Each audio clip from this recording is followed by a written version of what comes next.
Allow enough time at the beginning of the day to introduce the challenge to the students and staff, and to allocate roles within the teams. Make sure everyone understands the concept of a community garden, and then ask students to go into their groups and spend about 15 minutes allocating roles. Adults may need to support them with this.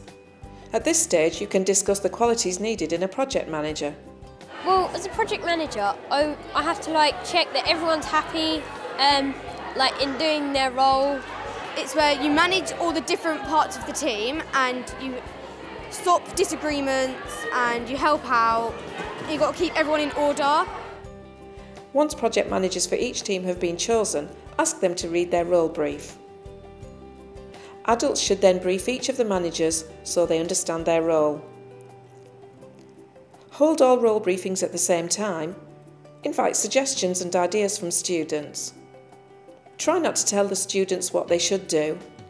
Students may be reluctant to make suggestions at first, so be prepared to ask questions to get the ball rolling. The students had the briefing pack, they had the general roles, but again it's about understanding what a role would entail. So it might even be that we break down the core skills of what a manager does and what other people might do and how they contribute to a team.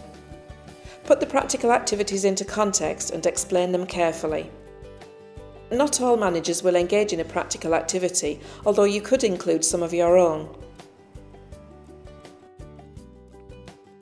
The plant managers need to lead the team in designing the garden and decide which plants will be grown and where they will be located within the garden.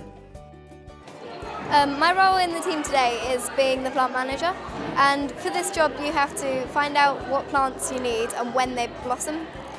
And basically you're thinking about where you put them and how it's going to look at each time of year.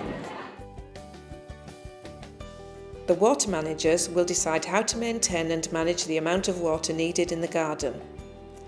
They will also design a slow waterer and decide on the type of pond to be included in the garden.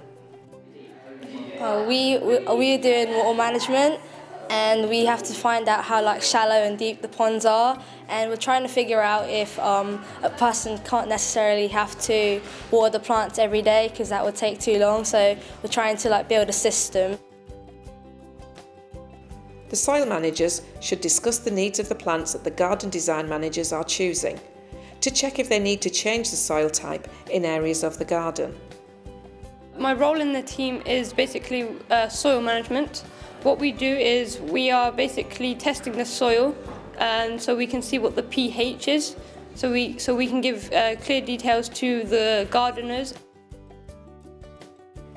The building managers decide what structures, such as sheds and paths, will be included in the garden and design any lighting.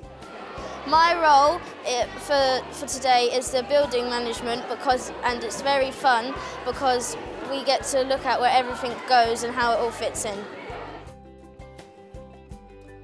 The wildlife managers are tasked with making the garden as attractive as possible to wildlife.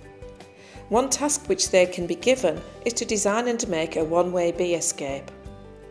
They can be told that honeybees are a protected species and therefore they need to identify a way to move the bees to a more suitable location within the garden. My role is wildlife management, and this is where I decide what animals are best to put in our park. If you're running the activity as a CREST Discovery Award, remember to hand out the CREST passports to the team managers and explain how to use them. For more information, visit our online guide.